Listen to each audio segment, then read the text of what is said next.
दोस्तों आप जो ये तस्वीरें देख रहे हैं ये है बिल्कुल सामने रामलीला ग्राउंड का भवन। और आपको बता दें और हम खड़े हैं इस समय रामलीला ग्राउंड के अंदर, जहां पर एक समय में यहां पर रामलीला मंचन हुआ करता था, बड़े बड़े कार्यक्रम हुआ करते थे, बड़े बड़े नेता आया करते थे और आपको बता दें बड़ी बड़ी जनसभा हुआ करती थी। उसके अलावा हुआ करता था यहाँ पर बहुत बड़ा दंगल, विश्व स्तरीय दंगल यहाँ पर हुए हैं। लेकिन आज इस जगह का हालत जो हो गया है वो हम आपको दिखाएंगे। आप देखकर हैरान हो जाएंगे कि इस जगह के ऊपर अवैध कब्जों की भरमार लग चुकी है। और ये है मुख्यमंत्री की खुद की विधानसभा। और आपको बता दें ये मुख्यमंत्री की विधानसभा का सबसे पास एरिया है रामलीला ग्राउंड। और आप देख सकते हैं यहाँ पर किस तरह से लोगों ने कब्जे करने शुरू कर दिए हैं। आप सामने जो ये बिल्डिंग देख रहे हैं ये हुआ करती थी रामलीला ग्राउंड में, लोगों के बैठने के लिए सीढ़ियाँ बनाई गई थी। लेकिन आपको बता दें यहाँ पर ये कब्जे हो चुके हैं और ये अवैध निर्माण चल रहे हैं। बिल्कुल बता दें ये टोटली ही अवैध निर्माण है, इसकी किसी भी तरह की कोई भी परमिशन की सूचना नहीं है हमारे पास, क्योंकि यहाँ पर इस तरह से कब्जे होना कोई छोटी बात नहीं है, ये अपने आप में बहुत बड़ी बात है। मैं आपको दिखाता हूँ, ये सामने आप देख सकते हैं बहुत बड़ा शोरूम बना दिया है और रामलीला ग्राउंड की सीढ़ियों को ख़त्म कर दिया है। ये तस्वीरें हम आपको दिखा रहे हैं, ये रेलवे रोड की एक दुकान है जिसके संचालक ने पीछे से सारा तोड़ दिया है और तोड़कर ये सीढ़ियां अपने अंडर कब्जे में ले ली हैं और ये अवैध निर्माण यहाँ चल रहा है। आप देख सकते हैं ये पूरा का पूरा कंस्ट्रक्शन यहाँ चल रही है और ये बहुत बड़ी जगह पर यहाँ कब्जा किया जा रहा है। आपको बता दें यहाँ पर बिल्डिंग मटेरियल भी पड़ा है और आप देख सकते हैं कि काफ़ी बुरे हालात यानी कि रामलीला ग्राउंड के हो चुके हैं। और यहाँ पर गंदगी के अंबार भी लगे हुए हैं। वैसे तो नगर निगम ने इस जगह को अपने कब्जे में लेकर इसको पार्किंग स्थल बना दिया था, लेकिन साथ के साथ इसको यहाँ पर बना दिया था डंपिंग स्टोर, कूड़ा फेंकने का डंपिंग स्टोर। और ये आप तस्वीरें देख रहे हैं, ये पूरी तस्वीरें मैं आपको दिखा रहा हूँ रामलीला ग्राउंड की है। आप देख सकते हैं किस तरह से यहाँ ये कब्जे हुए हैं और प्रशासन आंख मूंदे हुए बैठा हुआ है। आप बिल्कुल ये तस्वीरें देख रहे हैं और हम चाहेंगे कि आप इन तस्वीरों को ज़्यादा से ज़्यादा शेयर करना, ज़्यादा से ज़्यादा कमेंट्स करना। आप देख सकते हैं ये इतनी जगह यहाँ पर रामलीला ग्राउंड की हुआ करती थी, लेकिन धीरे धीरे मिली भगत के चलते इन पर कब्जे कर लिए गए हैं। आप देख सकते हैं अवैध कब्जे हैं ये टोटली। और हम जो आपको ये तस्वीरें दिखा रहे हैं ये है रामलीला ग्राउंड की। दोस्तों ये देख सकते हैं आप किस तरह से यहाँ पर बड़े बड़े अब यहाँ शोरूम बनने शुरू हो गए हैं। ये आप देख सकते हैं सामने कारों का भी यहाँ पर सर्विस सेंटर बनाया गया है। उसके अलावा डंपिंग स्टोर भी है, ये नगर निगम की यहाँ मशीनरी भी यहाँ खड़ी है। और ये पूरी तस्वीरें हम आपको दिखा रहे हैं। और सामने वाली जो आप बिल्डिंग देख रहे हैं ये बिल्डिंग भी यहाँ पर इनलीगल तरीके से पीछे से सीढ़ियों को तोड़कर बना दी गई है, क्योंकि यहाँ पर कोई भी पूछने वाला नहीं है।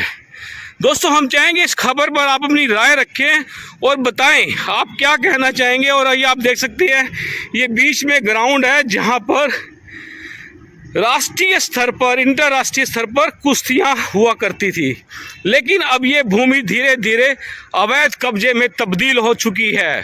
ये तस्वीरें हैं आपको चौंका देंगी और आप सोचने के लिए मजबूर हो जाएंगे कि आखिरकार ये रामलीला के अंदर हो क्या रहा है। दोस्तों हम चाहेंगे कि इस पूरी खबर को ज़्यादा से ज़्यादा शेयर करें और ज़्यादा से ज़्यादा लाइक करें और अपनी राय ज़रूर रखें। नमस्कार, जो आपने ये तस्वीरें देखी हैं दोस्तों, ये तस्वीरें हैं करनाल के ऐतिहासिक रामलीला ग्राउंड की। आपको बता दें ये रामलीला ग्राउंड आज का नहीं, लगभग सदियों पुराना ये रामलीला ग्राउंड है और इसका एक अपने आप में बड़ा इतिहास है। आपको बता दें इतिहास इसलिए है क्योंकि यहाँ पर आपको तो बता दें यहाँ पर दंगल हुआ करते थे। पहलवान अपना जोर आजमाइश दिखाया करते थे, बड़ी बड़ी कुश्तियों की प्रतियोगिताएं हुआ करती थी। और जो ये आप मेरे सामने ग्राउंड देख रहे हैं, ये है रामलीला ग्राउंड। आपको बता दें, ये वो ग्राउंड है जहां पर देश की प्रधानमंत्री रह चुकी इंदिरा गांधी ने भी यहां पर भाषण दिया था, अटल बिहारी वाजपेयी ने भी भाषण दिया था। बड़े बड़े लोग यहां आया करते थे और बड़ी बड़ी यहाँ पर सभाएं हुआ करती थी। लेकिन आपको बता दें, आज जो इसके हालात हैं, इसके हालात आप देखकर, सोचकर, समझकर परेशान हो जाएंगे। क्योंकि ये जगह जब से नगर निगम ने पार्किंग स्थल बनाया है, तब से इस जगह के हालात इतने बुरे हो चुके हैं कि आप देखकर हैरान हो जाएंगे। आपको बता दें कि इस भूमि पर लोगों ने अवैध कब्जे करने आरंभ कर दिए हैं, अवैध निर्माण करने आरंभ कर दिए। मैं आपको सारी तस्वीरें दिखाऊंगा और आपको मिलवाऊंगा, जो सलिंदर लाडर हैं समाज सेवक, उनसे मिलवाऊंगा। पूरा मामला जानने की हम लोग कोशिश करेंगे। लाडर साहब, आप काफ़ी समय से समाज की सेवा में लगे रहते हैं और आपके पड़ोस में जो ये रामलीला ग्राउंड है, बड़ा ऐतिहासिक हुआ करता था। आज इसकी हालत ये है कि यहाँ पर अवैध कब्जे, अवैध निर्माण हो रहा है। कूड़ा फेंकने का ये डंपिंग स्टोर बना दिया पार्किंग के नाम पर। आप देख सकते हैं इतने बुरे हालात हैं। क्या कहना चाहेंगे? हालात तो जितनी भी शहर की संस्थाएं हैं, करीब करीब सभी के एक ही जैसे हालात हैं जी। सबसे बड़ी बात क्या हो गई है कि संस्थाओं को कुछ लोगों ने अपनी जायदाद समझकर उन पे कब्जा कर लिया है। जी। शहर हित का कोई काम यहाँ नहीं होता। ये जितनी संस्थाएं हैं, इनको जो चाहे वो रामलीला ग्राउंड है, चाहे कंबोज धर्मशाला है, चाहे जैन स्कूल, जैन मार्केट है, या और बहुत सी संस्थाएं हैं, ये सब शहर शामलात शहर के किसानों की ज़मीन थी जो इनको दे दी गई है। जी। और यहाँ से ये ताकि ये समाज के जो लोग हैं उनके लिए सेवा का काम करेंगे।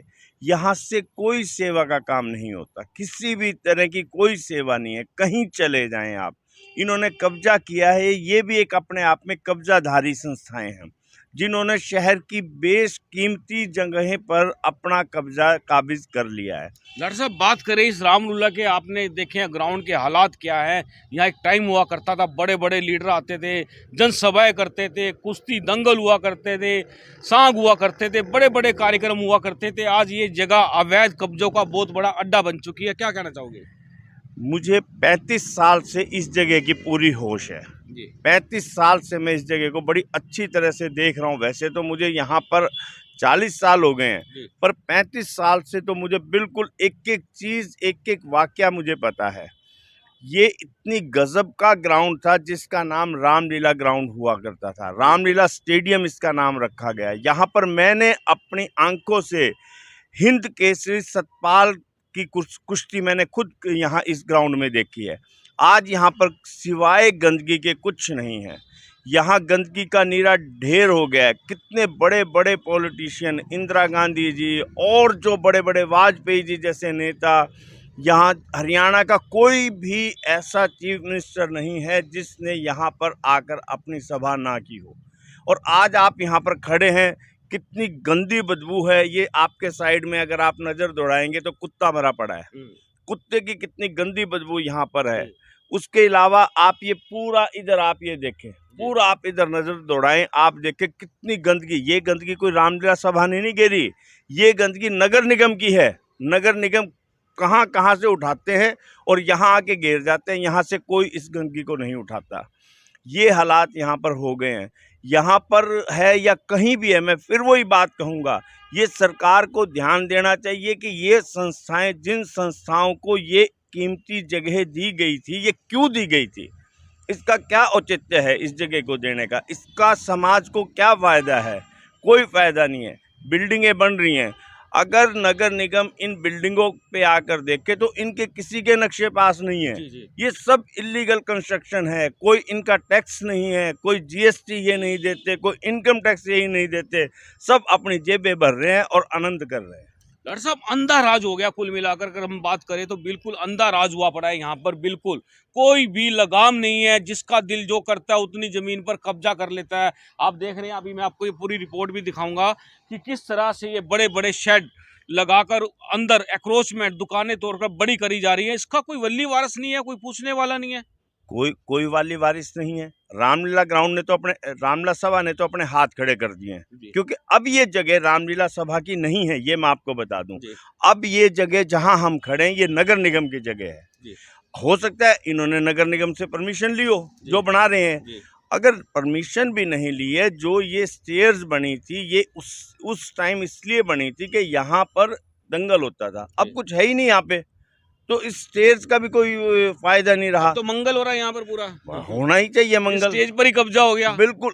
और एक और है, अब यहाँ स्टेज पर आकर अगर आप रात को यहाँ आ जाएं 8 बजे के बाद, शहर के सारे नशेड़ी आपको यहाँ पर इस रामलीला ग्राउंड में राम के नाम पर नशा करता मिलेंगे। सारे नशेड़ी यहाँ इकट्ठे होते हैं। आप शाम को अंधेरे के बाद आएँ और दुनिया भर के गलत काम यहाँ पर होते हैं। वैसे तो मेरी अपनी जो पर्सनल राय है वो ये है कि ये स्टेयर्स ख़त्म ही होनी चाहिए।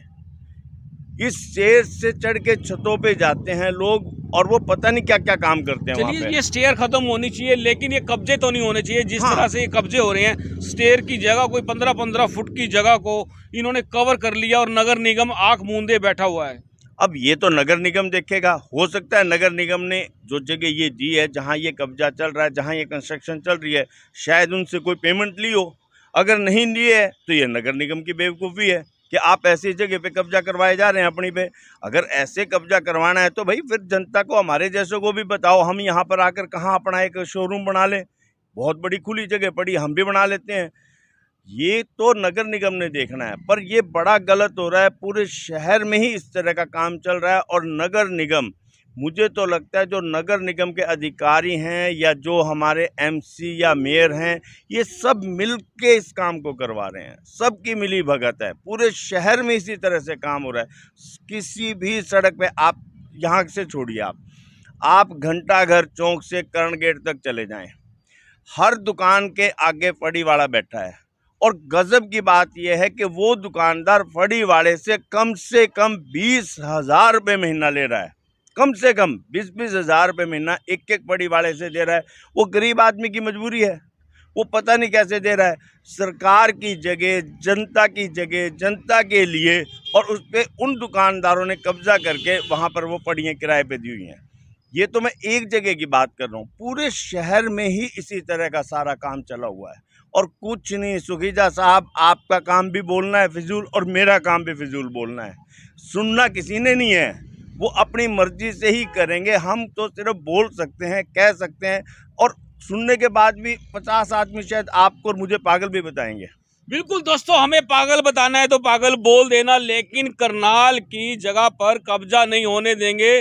तब तक ये खबरें चलेंगी जब तक इन ऐसी जगहों पर एक्शन नहीं हो जाता। आपको मैं दिखाऊंगा, पूरा बिल्डिंग मटेरियल तक यहाँ पड़ा हुआ है। लाठर साहब हरियाणा के मुख्यमंत्री, करनाल से विधायक हैं, कुछ कहना चाहेंगे उनको? क्या कहूँ मैं विधायक साहब को, हमारे विधायक साहब हैं, उनको कोई बात कभी भी, नंबर 1 तो मैंने पहले भी कहा था, आप कितनी भी कोशिश कर लें, यहाँ के जो लोग हैं वो विधायक साहब से नहीं मिलने देते हमें। मैंने कितनी बार कोशिश की है कि मैं मिलना चाहता हूँ, मेरी कुछ अपनी पर्सनल प्रॉब्लम भी है, कुछ शहर की दिक्कतें हैं जो मैं बताना चाहता हूँ, पर हम मिल ही नहीं सकते।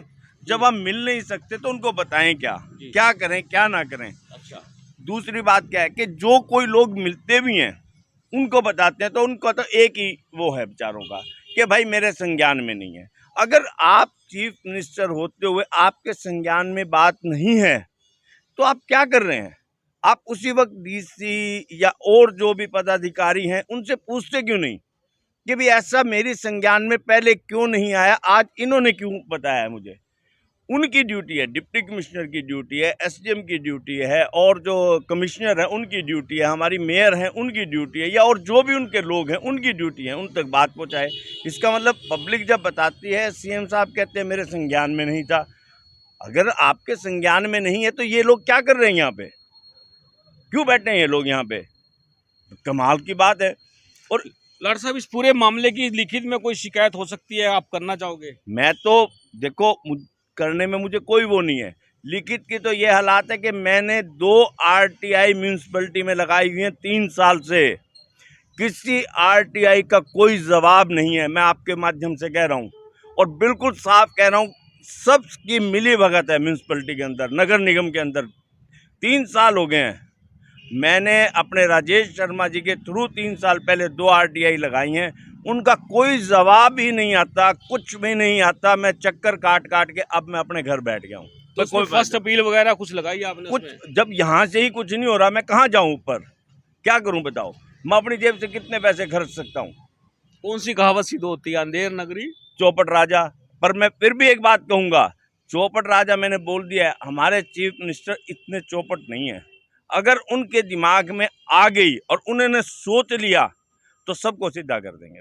लेकिन डॉक्टर साहब, हम चौपट की बात कर रहे हैं, राजा की बात नहीं कर रहे हैं। जो प्रशासनिक अधिकारी हैं, ये उनकी जिम्मेदारी है, मुख्यमंत्री की जिम्मेदारी, उनके पास पूरी स्टेट है, उनके पास इतना बड़ा नहीं होता। लेकिन यहाँ तो जो प्रशासनिक अधिकारी लगाए गए हैं, नगर निगम है, उसकी बिल्डिंग ब्रांच है, बिल्डिंग इंस्पेक्टर है, उनका काम है, उनको देखना है कि किस तरह से अवैध कब्जे हो रहे हैं, अवैध निर्माण हो रहे हैं, धड़ाधड़ हो रहे हैं, कोई रोक टोक नहीं है। नहीं, इसमें एक फर्क आ गया है। राजा राजा होते हैं, किंतु राजा की ड्यूटी है कि राजा का जो डिप्टी कमिश्नर होता है, डिप्टी कमिश्नर की ड्यूटी होती है कि वो डेली की रिपोर्ट राजा को करें।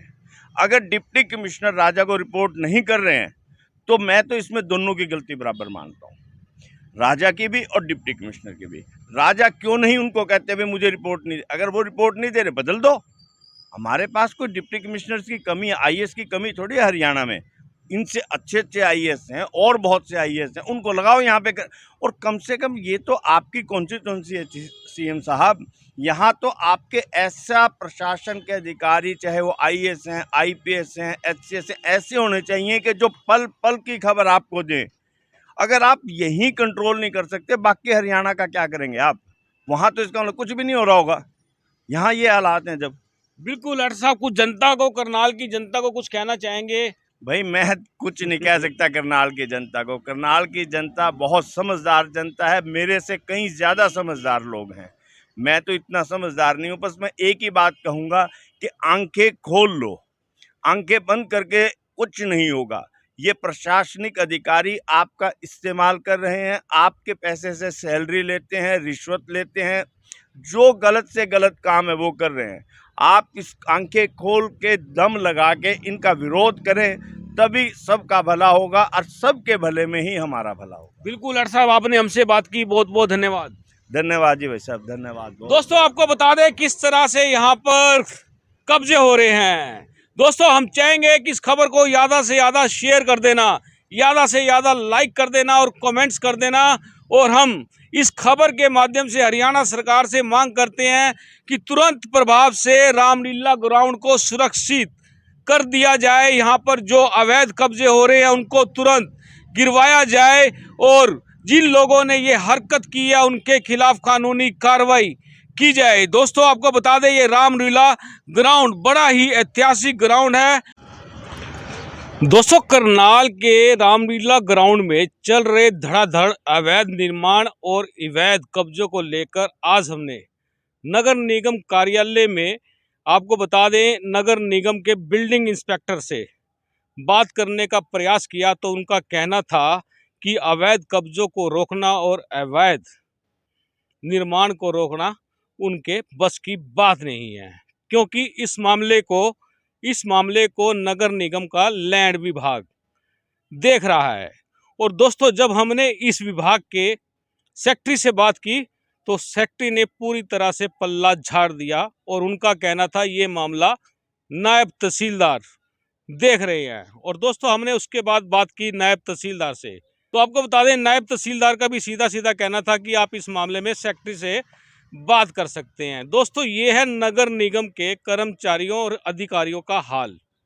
शहर में अवैध कब्जे हो रहे हैं, अवैध निर्माण हो रहे हैं और ये लोग एक दूसरे पर टाल रहे हैं। दोस्तों, बात करते हैं नगर निगम के कानूगो की, सुरेश कुमार की। आपको बता दें, हमने सुरेश कुमार से जब इस पूरे मामले पे बात की तो उन्होंने इस पूरे मामले का खुलासा करते हुए बताया कि जो रामलीला की जगह है, रामलीला ग्राउंड की जगह है, वो नगर निगम के पास है और नगर निगम ने जो वहां पर अवैध कब्जे कर रहे हैं, अवैध निर्माण कर रहे हैं, उनको 408 में नोटिस भेजे हुए हैं और उसकी एक तारीख 27 मई कोर्ट में लगी हुई है और इस पूरे मामले को लेकर कोर्ट में भी मामला चल रहा है। लेकिन उनका साफ कहना था किसी को भी वहां पर अवैध कब्जा नहीं करने दिया जाएगा।